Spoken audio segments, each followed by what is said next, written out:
Welcome back. This is Basketball Breakdowns, looking at player and team trends with X's and O's, defense and offense. We are breaking those plays down. This is everything basketball related in this video. And I just want to kick off this episode of Trends and Plays with, is Cooper Flagg really struggling as a rookie with the Dallas Mavericks? I think people have looked at Cooper's stats and are immediately jumping to he is not being set up in the best position to succeed. It's already a hellish season for the Mavs with injuries, so he is being thrown into the fire. And though the stats doesn't seem all too great, the process stuff of Cooper is pretty good. I think when we look at these rookies, we really have to judge them fully like 3 to 4 years down the line. The process stuff matters more right now in their rookie year. How they do things on the court, their habits and such. He had to act as the team's point guard at times. I don't love it, but it's just how things are with the team.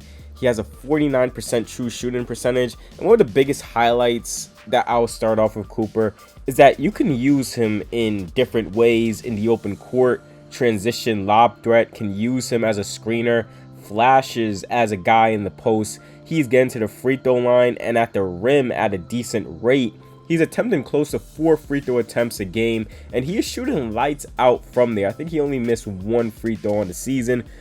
Two things with that is, one, getting to the free throw line gives you easy access to easy shots for yourself to get in rhythm, and two, free throw shooting is a positive indicator of how well you'll be able to shoot the basketball overall down the line. I think him starting off the gates as a very reliable free throw shooter is a big thing for him. There's those flashes of the pull-up three when he is coming off of screens where defenders will go under, which is positive that he'll get into. The mid-range stuff has been pretty spotty with Cooper.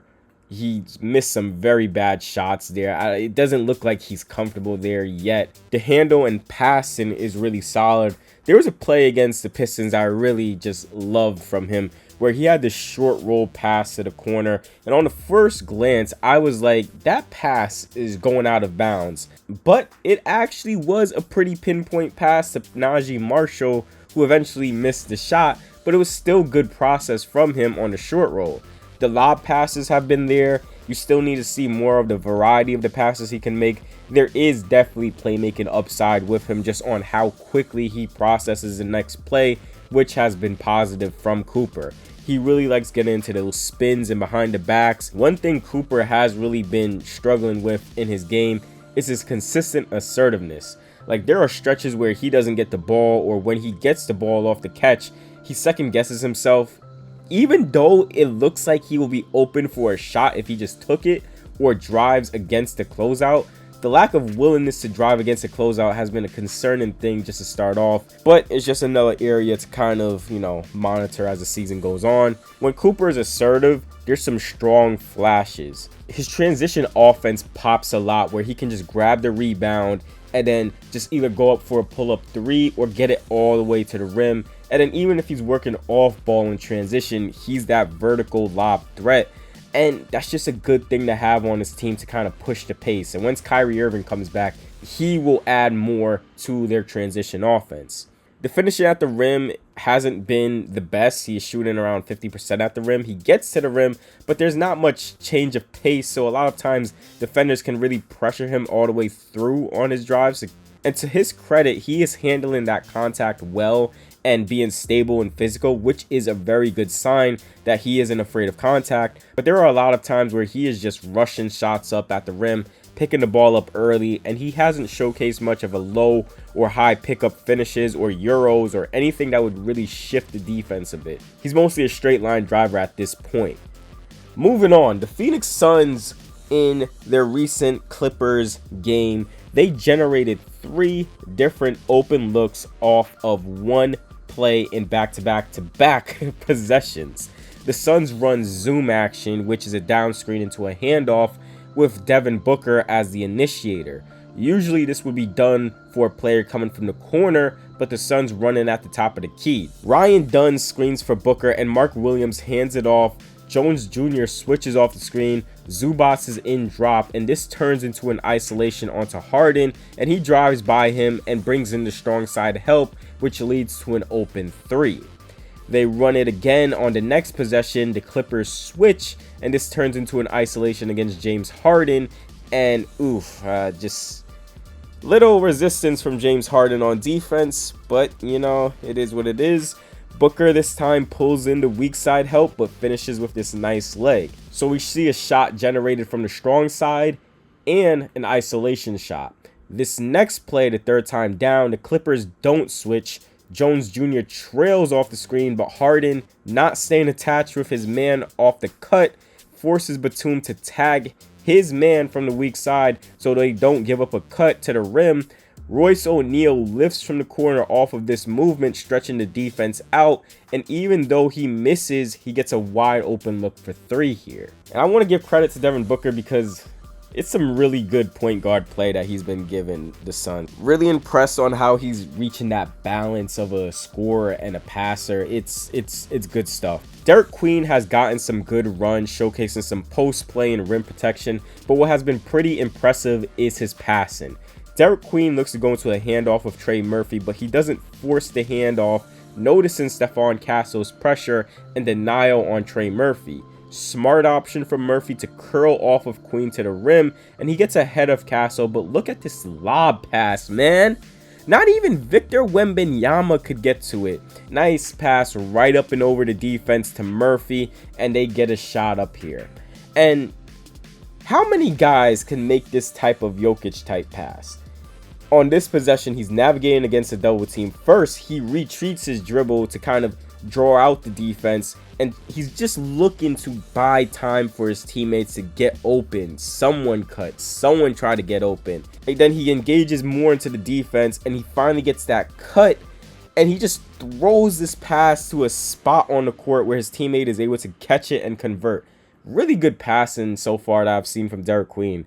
The OKC Thunder navigated their offense smoothly here as they post up Hartenstein and have Chet cut middle off a back screen. The Grizzlies switch the screen. Jaren shows and recovers as Ja recovers onto Chet, and now the mismatch is here. So on the entry pass, the Grizzlies will scram switch, having Jock Landale switch onto Chet, but Ja gets lost here off the switch and doesn't know who he should switch onto, which would be Hartenstein, who gets a wide open dunk off this movement. But it's quick noticing how the defense is setting up here from Chet and just making that right pass, and Hartenstein making that cut to really bend the defense here. The Lakers with JJ Redick has been dynamic on offense, just offensive goodness, and they break a switch defense here. The play starts with the ball handler bringing the ball up. Smart and LaRavia crosses each other, with Smart coming up for the ball and LaRavia going towards the corner. Jackson Hayes flare screens for Nick Smith Jr. and LaRavia flare screens for Hachimura. Two actions happening on the opposite sides. The best way to beat a defense that is switching is to slip immediately as the switch is happening, and LaRavia executes that slip, gets a lot of space to slip into, and Smart hits him with a bounce pass, and you get an open dunk here. And had this slip failed, the Lakers could have flowed right into zoom action with Hayes flipping the flare into a down screen here for Nick Smith to come over and work off of. That Miami Heat offense has been cooking, but their defense also has been cooking, leading with Bam Adebayo, who has been wreaking havoc as a switch defender. It's still amazing to see a guy that mobile and comfortable in defending along the perimeter, and a lot of times guards can't really move him or blow by him. You would think a big would just be slow-footed and okay, a guard can take them off the dribble, but you're not getting by Bam. He just walls up guys and forces them into a bad shot, and he continues to anchor that Heat defense to a third-ranked defensive rating.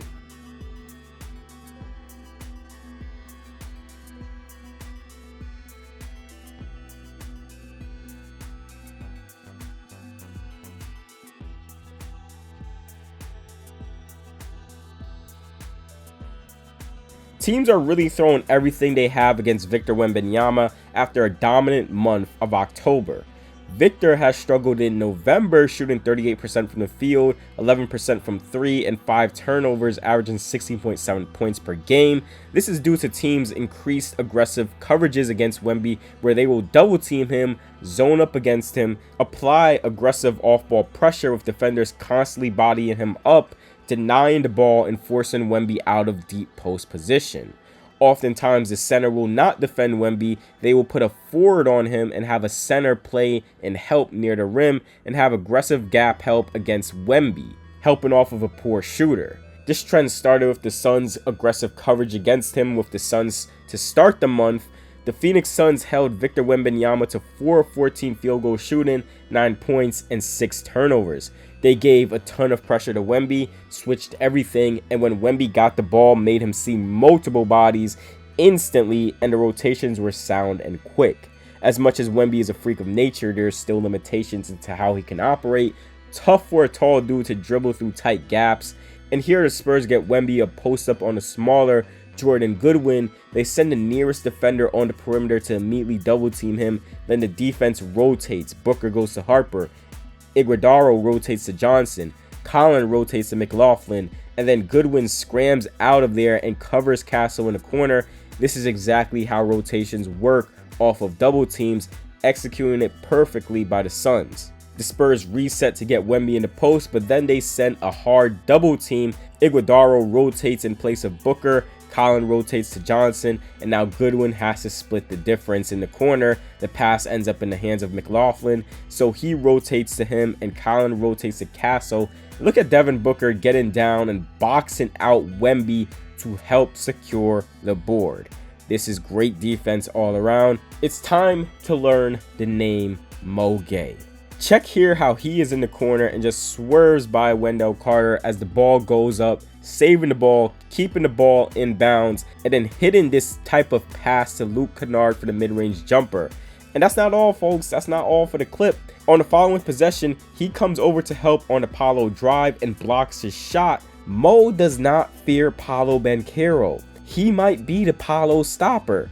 On the Paolo drive, Zachary Peel switches off, and Mo Gueye picks up Paolo, and even though it seems like Paolo beats Mo to the rim, that 7'3" wingspan is in gear, impacting Paolo's shot. Mo has just been a massive bright spot for the Hawks, dating back to last season. You get so many high-level effort plays defensively from him, and he is growing to be a very versatile big for the Hawks who can shoot it from deep, who shows flashes of that too. I just want to leave you guys with this one clip from Mo Gueye. Hayes, Lakers running, Vanderbilt, awful shot. Oh, but that was a good challenge. Mo Gueye, quick move, reverse. Oh, Mo Gueye! Mo Gueye! Give me Mo! I need Mo Gueye to deflect the pass.